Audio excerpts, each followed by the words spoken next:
Hello friends, welcome back to my channel. இந்த வீடியோவில் நம்ம saree ப்ரீ ப்ளீட்டிங்கில் சென்டர் ப்ளீட்டை பற்றி தான் பார்க்க போகிறோம். ஸோ இந்த வீடியோ வந்து ஒரு ரெக்கமெண்டட் வீடியோ. இந்த வீடியோவில் நிறைய பேர் வந்து கமெண்ட் பண்ணி கேட்டிருந்தீங்க, சென்டர் ப்ளீட் வந்துட்டு திருப்பியும் வீடியோ போடுங்கன்னு சொல்லி. ஸோ அதனால தான் இப்போ நான் இந்த வீடியோ போடுறேன். ஸோ இப்போ பாருங்கள், ஃபஸ்ட்டு வந்துட்டு நான் பல்லு ப்ளீட்டும் ஃப்ரண்ட் ப்ளீட்டும் செட் பண்ணிட்டேன் ஆல்ரெடி. ஸோ உங்களுக்கு அது எப்படி பண்ணணுன்றதும் போன வீடியோவில் நான் நிறையவே கிளியராக சொல்லியிருக்கேன். ஸோ வந்துட்டு இப்போது வந்து அது எப்படி வந்து பண்ண போகிறோம், சென்டர் ப்ளீட் எடுக்க போகிறோம், அதோட மெஷர்மெண்ட்ஸ் எப்படி, அதை வந்துட்டு எப்படி அயன் பண்ணணுன்றதை இந்த வீடியோவில் நான் கிளியராக சொல்ல போகிறேன். ஸோ பாருங்கள், ஃபஸ்ட்டு வந்துட்டு இந்த ப்ரீ ப்ளீட்டட் பண்ணியிருக்கோம் இல்லையா, அந்த பல்லு ப்ளீட்ஸ் இருக்கு இல்லையா, அதை வந்து நீங்கள் ஷோல்டரில் போட்டுக்கோங்க. ஷோல்டரில் போட்டதுக்கப்புறம் அந்த ஃப்ரண்ட் ப்ளீட் வந்துட்டு இது மாதிரி நம்ம எப்பவும் போல் வேர் பண்ணுற மாதிரி ஸ்ப்ளிட் பண்ணி உங்களோட ஹிப் சைஸை நீங்கள் அளவெடுத்துக்கோங்க. ஸோ இந்த மெஷர்மெண்ட்டை நீங்கள் கரெக்டாக ஃபாலோ பண்ணாலே நீங்கள் ஈஸியாக வந்துட்டு சென்டர் ப்ளீட்டை எடுக்க முடியும். ஸோ இப்போ இந்த மாதிரி நான் இந்த மாதிரி கொண்டு வந்து ஷோல்டரில் போட்டிருக்கேன் இல்லையா, சும்மா ரஃப்பாக போட்டு அளவுக்காக இந்த மாதிரி சுற்றி எடுத்துகிட்டு வாங்க. ஸோ இந்த மாதிரி saree எடுத்துகிட்டு வரும்போது இந்த முட்டிக்கிட்ட வருது இல்லையா, ஸோ அந்த இடத்துல வந்து நீங்கள் ஒரு பின் பண்ணிக்கோங்க. ஸோ அதுதான் வந்து ஸ்டார்டிங் பாயிண்ட். இப்போ ஒரு பின் பண்ணிக்கோங்க. அதுக்கப்புறம் என்ன பண்ணணுன்னா, இப்போ எண்டிங் பாயிண்ட்டை நம்ம மெஷர்மெண்ட் பண்ண போகிறோம். ஸோ எப்பவும் போல் நம்ம saree எடுப்போம் இல்லையா, ஸ்டார்டிங்கில் saree கட்டும் போது ஒரு எட்ஜ் எடுப்போம் இல்லையா, அந்த ஸ்டார்டிங் பாயிண்ட்டை நீங்கள் எடுத்துக்கோங்க. அங்கேருந்து உங்களோட ஹிப் சைஸை நீங்கள் மெஷர்மெண்ட் பண்ணணும். ஸோ இப்போ பாருங்கள், நான் இங்கேருந்து ஸ்டார்ட் பண்ணுறேன் அப்படின்னா, இப்போ இதை வந்துட்டு சுற்றி கொண்டு வாங்க. இப்போ இது மாதிரி நீங்கள் சுற்றி கொண்டு வரும்போது உங்களோட ஹிப் சைஸ் வந்து உங்களுக்கு தெரியும். ஸோ நீங்கள் செல்ஃபாக வந்து சென்டர் ப்ளீட் எடுக்கிறதுக்கு ரொம்ப ஹெல்ப்ஃபுல்லாக இருக்கும். இப்போ இந்த மாதிரி உங்களோட ஹிப் சைஸை நீங்கள் அளவெடுத்துக்கோங்க. இப்போ இந்த மாதிரி அளவெடுத்துட்டு இந்த இடத்துல ஒரு பின் பண்ணிக்கோங்க.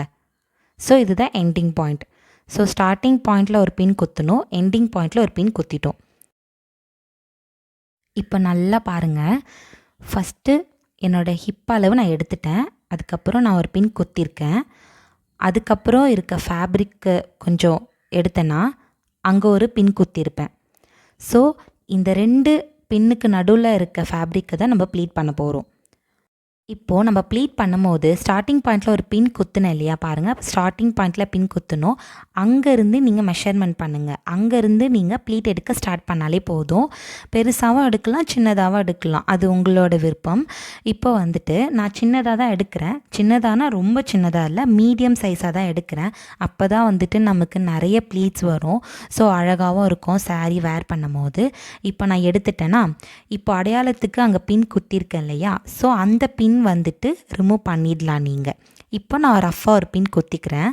இப்போ எல்லா ப்ளீட்ஸும் களையக்கூடாதுன்றதுக்காக நான் ரஃப்பாக ஒரு பின் குத்திட்டேன். இப்போது வந்துட்டு ரேண்டமாக வந்து நம்ம எப்போவுமே ப்ளீட் எடுக்கிற மாதிரி எடுத்துக்கிறேன். ஸோ இந்த மாதிரி எடுத்துட்டு நம்ம டேபிளில் போட்டு டேபிள் இல்லை ஏதாச்சும் ஃப்ளோர், பெட் அந்த மாதிரி ஏதாச்சும் யூஸ் பண்ணி இது மாதிரி ப்ளீட்டை வந்து வச்சுக்கோங்க. வச்சதுக்கப்புறம் இது மாதிரி நல்லா நீட்டாக எப்படி அரேஞ்ச் பண்ணணுன்னு பார்க்கலாம்.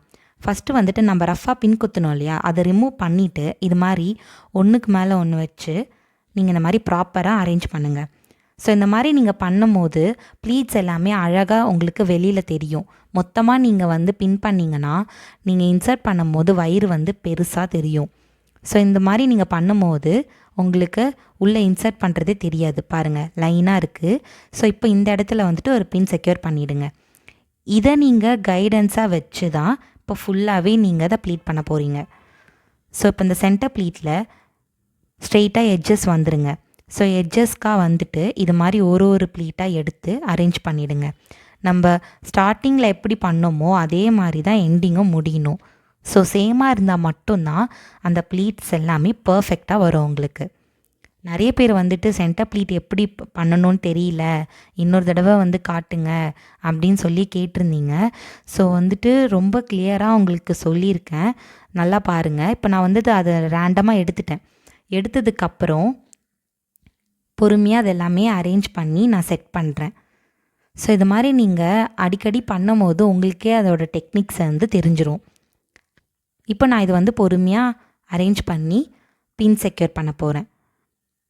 இப்போ அந்த ஸ்டார்டிங்கில் நான் எப்படி அரேஞ்ச் பண்ணணும் அதே தான் எண்டிங்லேயும் அரேஞ்ச் பண்ணியிருக்கேன். இப்போ பாருங்கள் நீட்டாக இருக்குது.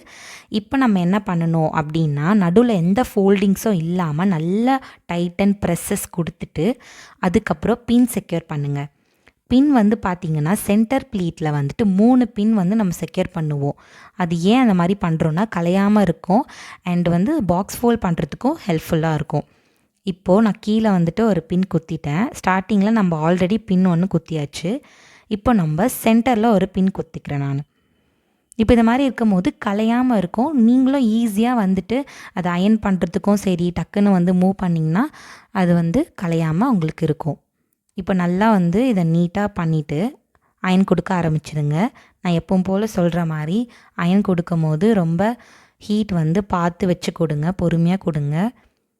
இப்போ இந்த மாதிரி நீங்கள் பொறுமையாக பண்ணும்போது உங்களுக்கு அந்த பர்ஃபெக்ட்னஸ் வரும். ஹீட் வைக்கும் போது பயப்பட வேண்டாம். ஃபஸ்ட்டு ஸ்லோ ப்ராசஸிங்லேயே நீங்கள் ஸ்டார்ட் பண்ணுங்கள். அப்போ தான் வந்துட்டு சாரீ டேமேஜ் ஆகாது. சென்டர் ப்ளீட்டோட மெஷர்மெண்ட்ஸ் பற்றி நான் கிளியராக சொல்லியிருக்கேன். இது மாதிரியே நீங்கள் ட்ரை பண்ணுங்கள், கண்டிப்பாக உங்களுக்கு ஒர்க் அவுட் ஆகும். ஸோ வந்துட்டு மெஷர்மெண்ட் ரொம்ப இம்பார்ட்டன்ட். அதுவும் செல்ஃபாக நீங்கள் பண்ணுறீங்க அப்படின்னா கொஞ்சம் ஸ்டார்டிங்கில் கஷ்டமாக தான் இருக்கும், அதுக்கப்புறம் உங்களுக்கு ஈஸியாகிடும். இப்போ பாருங்கள் இது பர்ஃபெக்டாக வந்துட்டு ப்ளீட்டட் ஆகிடுச்சு. ஸோ இதுதான் வந்து சென்டர் ப்ளீட்டோட டெக்னிக்ஸ். அப்புறம் நீங்கள் பாக்ஸ் ஃபோல்ட் பண்ணும் போது உங்களுக்கு ரொம்பவே ஈஸியாகவும் இருக்கும். அண்ட் வேர் பண்ணும் போது நீங்கள் சென்டரில் அண்டு கீழே வந்து பின் குத்துனீங்க இல்லையா, அதை வந்து நீங்கள் ரிமூவ் பண்ணிவிட்டு சாரீ வந்து ஈஸியாக 2 to 3 மினிட்ஸில் நீங்களே ட்ராப் பண்ணிடலாம், யாரோட ஹெல்ப்பும் இல்லாமல். இதுதான் சென்டர் ப்ளீட்டோட டெக்னிக்ஸ் அண்ட் ஃபோல்டிங்ஸ். இந்த மெத்தடை நீங்கள் ஃபாலோ பண்ணுங்கள், கண்டிப்பாக உங்களுக்கு ஒர்க் அவுட் ஆகும். இந்த வீடியோ உங்களுக்கு பிடிச்சிருக்குன்னா ஷேர் பண்ணுங்கள், லைக் பண்ணுங்கள், கமெண்ட் பண்ணுங்கள். ஸோ சப்ஸ்கிரைப் பண்ணுங்கள் நம்ம வீடியோவை. தேங்க்ஸ் ஃபார் வாட்சிங்.